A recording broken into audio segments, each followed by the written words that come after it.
Hi, welcome my dear friends. எல்லாரும் நல்லா இருக்கீங்களா? ஸ்கைஃப்ளை ஓசிஸ் உங்களை வரவேற்கிறது நான் உங்களுக்காக. இப்போ இன்னைக்கு யூரோப்பில் நம்ம பெர்மிட்டு நிறைய பார்த்துருப்பீங்க. நிறைய இடத்துல போட்டு வராமல் இருக்கும், லேட் ஆகும், வந்த அப்பாயின்மெண்ட் இல்லை, ரிஜெக்ட். இதுக்கு நடுவில் நம்ம கிளைண்ட் ஒருத்தர் வந்து கொடுத்துருக்காரு ஜாப் சீக்கர் விசா போர்ச்சுகலுக்கு. இப்படி எல்லா நாட்டுக்கும் எந்தெந்த நாட்டில் இந்தியன்ஸ் எடுக்கிறாங்களோ ஜாப் சீக்கர் விசா வந்து யூரோப்பில் எல்லா நாட்டிலும் இருக்கு. பட் அதில் இந்தியன்ஸுக்கு கொடுக்குறாங்களா இல்லையாங்கிறது ஒரு சில நாடு கொடுக்குது. அதில் போர்ச்சுகலும் ஒன்று இல்லையா. நம்ம ஒர்க் பெர்மிட் கேள்விப்பட்டிருக்கீங்க இல்லையா. அதில் இது ஜாப் சீக்கர், ஜாப் வேலை தேடுவதற்காகவே கொடுக்கக்கூடிய விசா பேர் தான் ஜாப் சீக்கர். அப்போ இதுல யாரு முக்கியமா இடம் பெறுவா? கிராஜுவேட் அண்ட் போஸ்ட் கிராஜுவேட், அப்புறம் ஹையர் ப்ரொஃபஷனல், எப்படி பெரிய பெரிய ஆட்கள், ஹை படிப்பு படிச்சவங்க, அதுக்கு தான் இவங்க கொடுக்குறாங்க. இல்லைன்னா அந்த நாட்டை பொறுத்த வரைக்கும் எங்க நாட்டில் இந்த மாதிரி ஆட்களுக்கு தான் தேவை இருக்குது, அடிமட்ட ஆட்கள்லாம் வேண்டாம், படிச்சவங்க வேணா வரட்டும், அதுதான் எங்க நாட்டில் தேவையில்லை. ஃபார் எக்ஸாம்பிள் டிகிரி ஹோல்டரா இருந்தா யாருன்னாலும் ஓகே. அப்புறம் ஆர்கிடெக்டர், டிசைனர், பெரிய பெரிய ஃபினான்ஷியல் மேனேஜர், டாக்டர், அப்புறம் சயின்டிஸ்ட், இப்படி அங்க கிடைக்காத வேகண்ட் வர ஆட்களுக்கு ஜாப் சீக்கர் கொடுக்குறான். அப்ப நம்ம இங்க ப்ரொஃபைல் அப்படி இருந்தா தான் ஓகே இவரு போய் வேலை தேடிக்கிட்டோம், ஏன்னா இந்த வேலை அங்க இருக்குது அப்படின்னு சொல்லி இந்தியாவில் இருக்கக்கூடிய அவங்க எம்பாசி விசா கொடுக்குறான். அப்ப புரிஞ்சுக்கிட்டாச்சு, எல்லாருக்கும் தான் வேலை வேணும், எல்லாருக்கும் கிடையாது இல்லையா. தேவையில்லாம எல்லாத்தையும் பணத்தை வாங்கி உள்ள போட்டு அது நடக்காது. அதனால போர்ச்சுகல் ஜாப் சீக்கர் விசா அப்படிங்கிறதுல கிராஜுவேட் தான், அது கீழே மற்ற கேட்டகரி இல்லை. அது எப்படின்னு கொஞ்சம் பார்த்துருவோம். ஓகே, இது வந்து ஸ்டேஜ் வந்து ப்ராசஸ், ஸ்டெப் பை ஸ்டெப் தான். இப்போ ஒருத்தர் போறாருன்னு சொன்னா இங்க வந்து இது வந்து 6 மாசம் விசா. ஓகே, ஒரு 4 மாசம் பிளஸ் 2 மாசம் எக்ஸ்டெண்டபிள் அப்படின்னு வச்சுக்கோமே. இதுல நம்ம போய் வேலை தேடிக்கணும். வேலை தேடி இந்த விசால இருந்து வேலை பார்த்தா ஒரு பெர்மிட் கிடைச்சா கண்டினியூ இது பண்ணிக்கலாம், கன்வெர்ட் பண்ணிக்கலாம். இல்லைன்னா 4 மாசத்துல இருந்து 2 மாசம் எக்ஸ்டெண்ட் ஆகி 6 மாசம் ஒர்க் பண்ணமா வேலைகளை கிடைச்சிச்சுன்னா, அங்கிருந்து முடிஞ்சிச்சுன்னா, வேலை கிடைச்சாதான் டிரான்ஸ்ஃபர் ஆக முடியும், அங்கே கன்வெர்ட் பண்ணிக்கலாம். இல்லைன்னா ரிட்டர்ன் வந்துடணும், இல்லைன்னா இல்லீகல் ஒழிஞ்சிருக்க வேண்டியதான்.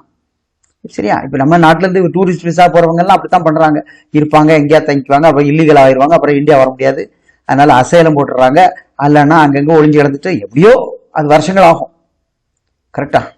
ஸோ நம்ம அனுப்புறதுல இது வரைக்கும் அங்கே போய் கஷ்டப்படுறது இல்லை.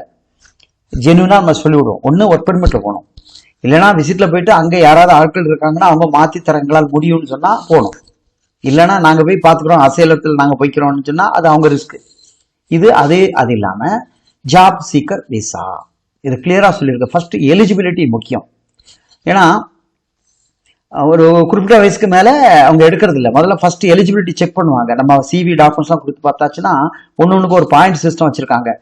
இந்த வயசு 40 வயசுக்கு மேலன்னா வேண்டாம் இல்லையா, அதுக்கு கீழே கம்மி, அதுக்கு 2 பாயிண்ட். அதே மாதிரி அவங்க இத்தனை வருஷம் வேலை பார்த்துருக்காங்க, அதுக்கு ஒரு பாயிண்ட் அல்லது 2 பாயிண்ட். அவங்க என்ன படிச்சிருக்காங்க, குவாலிஃபிகேஷன் வயசு, அப்படி ஃபாரின் லாங்குவேஜ் இருக்கா, எல்லாம் ஒன்று பாயிண்ட் போட்டா ஒரு மினிமம் ஒரு 6 பாயிண்ட் கிடைச்சாதான் இந்த மாதிரி விசா கிடைக்கும். அப்போ யார் யாரெல்லாம் ஜாப் விசா போகணும்னு இந்த நாட்டுக்கு ஆசைப்படுறீங்களா, அவங்க முதல்ல கம்ப்ளீட் செட் ஆஃப் ரெஸ்யூம் எங்களுக்கு வேணும், அனுப்பி கொடுத்தா அதை வச்சு நம்ம எலிஜிபிலிட்டி மேலே கொடுத்து ஓகே பண்ணுவோம். அப்போ எஸ் இது எலிஜிபிலிட்டி பண்ணலாம் அப்படி சொன்னா அதுக்கு தான் நாங்கள் பேமெண்ட் வாங்கி கம்ப்ளீட் டாக்குமெண்ட்டை கொண்டு விஎஃப்எஸ்ல அப்பாயின்மெண்ட் எடுத்து பயோமெட்ரிக்லாம் போட்டு உள்ள கொடுத்துட்றோம். அது இட் வில் டேக் ஒரு 7-8 வீக்ஸ் கண்டிப்பாக ஆகும். அதாவது 10 வாரம்னு போட்டால் 2 மாசம் ஆயிடும் விசா அடிச்சு வர்றதுக்கு. ஓகே, ஸோ நடுவில் ட்ராக் ஐடியில் நம்ம பார்த்துக்கலாம். இதுக்கு நாங்கள் 1 ரூபி வாங்குறோம், 1 லேக் வாங்கி அக்ரிமெண்ட் போட்டு செஞ்சு கொடுக்குறோம். இதெல்லாம் விசா அடிச்சு டிக்கெட்லாம் போட்டு நம்ம அங்கே இறக்கி அங்கே ஜாப் தேடுற வரைக்கும் அங்குள்ள மேன் பவர் ஏஜென்சி எங்களுக்கு சப்போர்ட். ஸோ அவங்க ஹெல்ப் பண்றாங்க. அது நம்ம பேக்கேஜா வாங்குவோம். இல்லைன்னா எனக்கு இதே போதும் சார் அடிச்சு கொடுத்துட்டு நாங்கள் போய்க்கிறோம் அப்படி சொன்னாலும் அது பேசிக்கலாம். முதல்ல கிடைக்கணும், அதுதான் முக்கியம். நம்ம போடுறோம் அப்படின்னா இப்போ 50 பேருக்கு 10 ஃபைல் போட்டோம்னா ஒரு 4-5 தான் கிடைக்க வாய்ப்பு இருக்கும் இல்லை. அது மட்டும் இல்லை, 6 மாசம் விசால போகும்பொழுது ஒரு மாசத்துக்கு 1000 யூரோ நம்ம பேங்க் பேலன்ஸ் முதல்ல காட்டணும். அப்ளை பண்ணும்போது விஎஃப்எஸ்ல போடும்போதே கம்ப்ளீட் ஸ்டேட்மெண்ட். ஃபார் எக்ஸாம்பிள் ஒரு 5 lakhs 6 lakhs நம்ம போட்டுக்கிறோம், ஏன்னா இது 6 மாசம் விசா தான். அதனால மாசத்துக்கு இப்போ யூரோ விலை கூட்டிட்டு, அதனால இப்போ 1 லேக்ங்கிறது 1,03,000 கொடுத்தா தான் 1000 ஹீரோ கிடைக்கும். அப்போ ஒரு மாசத்துக்கு 1000னா அது ஒரு 6000 ஹீரோ நீங்க பேங்க்ல வைக்கணும். ஏதோ ஒரு 1 லட்சம் அட்வான்ஸ் போட்டு அக்ரிமெண்ட் போட்டு சப்மிட் பண்ணா விசா வந்துடும், ஏறி போயிடலாம், அப்படி இல்லை. ஏன்னா சப்மிஷன் பண்ணும்போது கம்ப்ளீட் செட் ஆஃப் டாக்குமெண்ட்ஸ் இதெல்லாம் வச்சு தான் பேங்க் சர்டிஃபிகேட்டும் பேங்க் பேலன்ஸ் வச்சுக்கிட்டு தான் நம்ம போடுறோம். அதை வச்சு தான் விசா கொடுக்கணுமா வேண்டாமான்னு கிடைக்குது. கிடைச்சா மேற்கொண்டு நம்ம கிளம்பி போகலாம், இல்லைன்னா அக்கௌண்ட்ல போட்டிருக்க பணத்தை நம்ம வித்ரா எடுத்துக்க வேண்டியதான். இதுதான் இது. இதை மாதிரி வேற நாட்டுக்கு இருக்குது. ஃபார் எக்ஸாம்பிள் ஸ்வீடனுக்கு இருக்குது, ஜெர்மனிக்கு இருக்குது, இந்த மாதிரி ஒரு சில நாடுகளுக்கு இருக்குது. எதுக்கு இந்தியன்ஸ் எடுப்பாங்களோ ஜாப் சீக்கர் விசா இந்தியன்ஸுக்கு கிடைக்குதுன்னா அந்த நாட்டை மட்டும் நாங்கள் சொல்லியிருக்கோம். இது போர்ச்சுகலுக்கு உங்களுக்கு தேவைன்னு பாருங்க. வயசு மேக்சிமம் 50 சொல்லுவாங்க, ஆனால் வயசு கூட கூட பாயிண்ட்ஸ் குறையும். English language must, European language கண்டிப்பா இருந்தா இன்னும் நல்லது. இதே இது அவங்க யூரோப்ல எங்கேயோ போய் படிச்சுட்டு வந்திருக்காங்கன்னா இன்னும் பாயிண்ட்ஸ் கூட. ஓகே, மற்றபடி வேலிடிட்டி வந்து 120 days 4 months கிடைக்கும், 60 நாள் எக்ஸ்டெண்ட் பண்ணிக்கலாம். இதுக்கு நாங்கள் டோட்டல் பேமெண்ட் 3 lakh இன்க்ளூடிங் எல்லாம் சேர்த்து நாங்கள் வாங்கி அங்கே ஜாப்பும் உங்களுக்கு கைடன்ஸ்குள்ள எல்லா வசதியும் நீங்கள் போய் அட்டன் பண்ணா போதும் இங்க இருந்துகிட்டே. ஏன்னா அங்க உள்ள மேன் பவர் இருக்காங்க இல்லையா, அவங்க தான் ஏர்போர்ட் ரிசீவ் பண்ணுவாங்க, தங்குறதுக்குள்ள ஏற்பாடு பண்ணி வைப்பாங்க. பிளஸ் இது ஏர்போர்ட் இதெல்லாம் முடிஞ்சு ஏர்போர்ட் போகும்போது கையில ஒரு 1.5 லட்ச ரூபா அது ஒரு அமௌண்ட் கை செலவு ஏர்போர்ட்ல கேட்கறதுக்கு. எஸ் நான் ஜாப் சீக்கிரம் விசால போறேன், என்கிட்ட காசுலாம் இருக்குது அப்படின்னு சொல்லிட்டு போறதுக்கு. ஆக மொத்தம் இப்போ ஆரம்பிச்சா மொத்தத்தில் 2.5-3 மாசம் ஆயிப்போம்.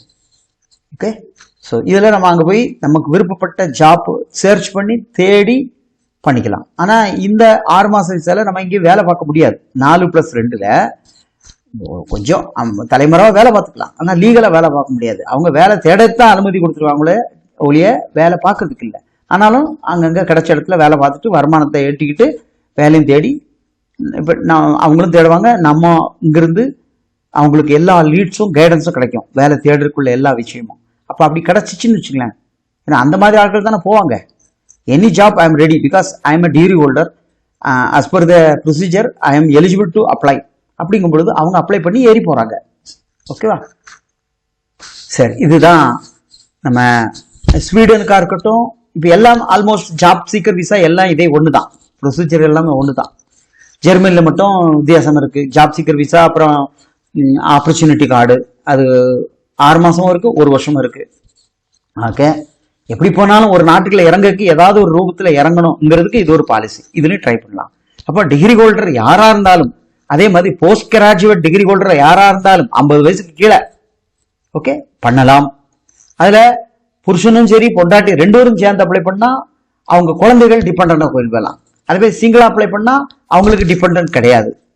இப்போ ஒய்ஃபும் சேர்ந்து அப்ளை பண்றான்னு வச்சுக்கலாம், கொஞ்சம் பணம் போட்டு எடுத்து 2 அப்ளை பண்றாங்க, கிடைச்சிச்சுன்னா அவங்களுக்கு டிபெண்டன்ஸ் எலிஜிபிலிட்டி உண்டு.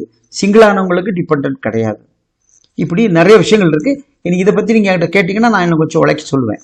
ஸோ அதை விட நானும் போறேன், எனக்கு இன்ட்ரெஸ்டடு, பணத்தை பத்தி பிரச்சனை இல்லை, பேங்க் பேலன்ஸ் வச்சிருவேன், யாரோ நான் கையில கொண்டு வரோம்டா.